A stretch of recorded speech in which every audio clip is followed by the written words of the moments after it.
بسم اللہ الرحمن الرحیم۔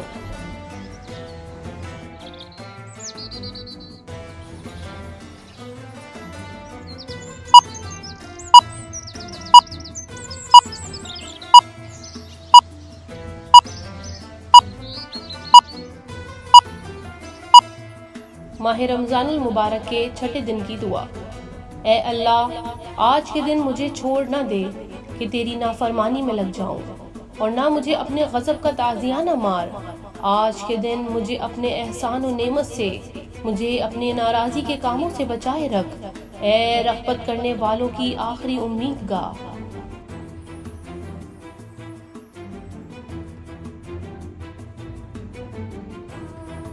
ماہ رمضان المبارک کے چھٹے دن کا ثواب۔ رسول خدا صلی اللہ علیہ وآلہ وسلم نے فرمایا، خداوند عالم چھٹے دن تم کو بہشت دارالسلام میں 1,00,000 شہر عطا کرے گا۔ ہر شہر میں 1,00,000 گھر ہوں گے، ہر گھر میں 1000 زرہ طولانی 1,00,000 تخت ہوں گے، اور ہر تخت پر ایک بیوی حور العین ہوگی جس کے پاس 30,000 ملبوسات در اور یاقوت سے بنے ہوئے ہوں گے، اور ملبوسات کو 100 کنیزیں اٹھائے ہوں گی۔